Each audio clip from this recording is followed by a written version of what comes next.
Assalamualaikum warahmatullahi wabarakatuh.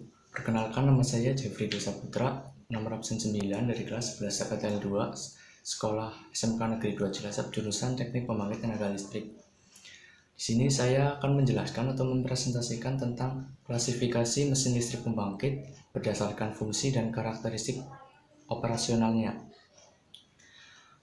Pertama, mari kita bahas dulu apa itu mesin. Mesin adalah serangkaian alat yang dapat mengubah atau mengirim suatu energi untuk melakukan pekerjaan atau mempermudah pekerjaan manusia. Nah, jadi mesin listrik adalah mesin yang berhubungan dengan kelistrikan, baik itu menghasilkan listrik ataupun menggunakan listrik yang digunakan untuk mempermudah pekerjaan manusia. Berdasarkan klasifikasinya, mesin listrik dapat dibedakan menjadi dua, yaitu mesin listrik statis dan mesin listrik dinamis. Mesin listrik statis adalah transformator, dan mesin listrik dinamis terdiri dari motor listrik dan generator. Konstruksi pada motor listrik dan generator pada umumnya sama, yaitu terdiri dari rotor dan stator.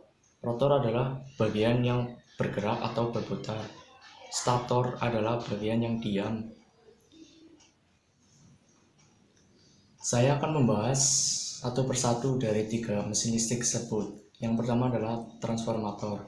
Transformator adalah alat untuk mentransfer energi listrik dari sisi primer ke sisi sekunder dengan perubahan tegangan pada frekuensi yang sama. Transformator bekerja berdasarkan prinsip induksi elektromagnetik. Ketika kumparan primer dihubungkan dengan sumber tegangan bolak-balik, perubahan kumparan primer menimbulkan medan magnet yang berubah. Medan magnet yang berubah diperkuat oleh adanya inti besi dan diantarkan ke kumparan sekunder, sehingga pada ujung-ujung kumparan sekunder akan timbul GGL induksi.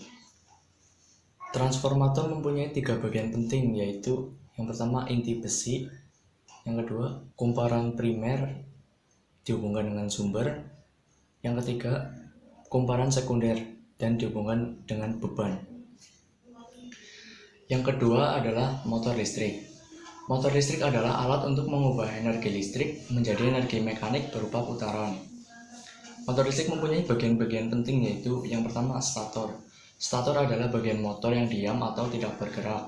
Stator adalah lilitan tembaga yang mengelilingi daerah poros utama. Fungsi stator adalah menghasilkan medan listrik di sekitar rotor.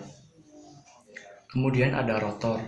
Rotor sama halnya dengan stator. Rotor juga merupakan bagian penting dari motor listrik yang dililit tembaga. Namun jika stator merupakan bagian motor yang diam, maka rotor merupakan bagian motor yang bergerak. Jadi pada rotor terdapat poros yang berfungsi sebagai output tenaga penggerak. Kecepatan yang dihasilkan oleh rotor ini akan sebanding dengan jumlah lilitan kawat. Semakin banyak jumlah lilitan, maka akan semakin besar putaran yang dihasilkan oleh motor listrik. Kemudian ada brus atau sikat tembaga yang menghubungkan arus listrik dengan rotor. Kemudian ada main shaft atau sebagai poros untuk melekatnya benda yang akan digerakkan. Kemudian ada bearing dan housing motor atau kerangka luarnya. Prinsip kerja motor listrik adalah pada motor listrik, tenaga listrik diubah menjadi energi mekanik. Perubahan ini dilakukan dengan mengubah tenaga listrik menjadi magnet yang disebut elektromagnet. Sebagaimana kita ketahui bahwa kutub-kutub dari magnet yang senama akan tolak-menolak, sedangkan kutub yang tidak senama akan tarik-menarik.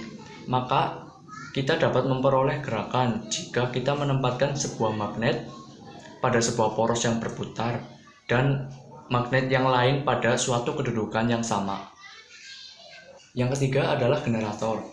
Generator adalah sebuah alat untuk mengubah energi mekanik putaran menjadi energi listrik atau kebalikan dari motor listrik.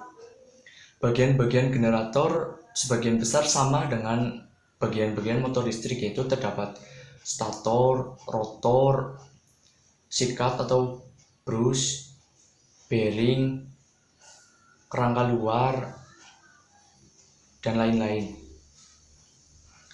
Cara kerja generator yaitu berdasarkan prinsip hukum Faraday. Apabila suatu pengantar diputarkan dalam sebuah medan magnet, sehingga memotong garis gaya magnet, maka pada ujung pengantar tersebut timbul GGL. Pada generator, kumparan bergerak dalam medan magnetik. Fungsi dari generator adalah untuk membangkitkan listrik. Biasanya digunakan dalam pembangkit tenaga listrik di Indonesia. Sekian video presentasi atau penjelasan dari saya. Apabila banyak kekurangan, mohon maaf. Wassalamualaikum warahmatullahi wabarakatuh.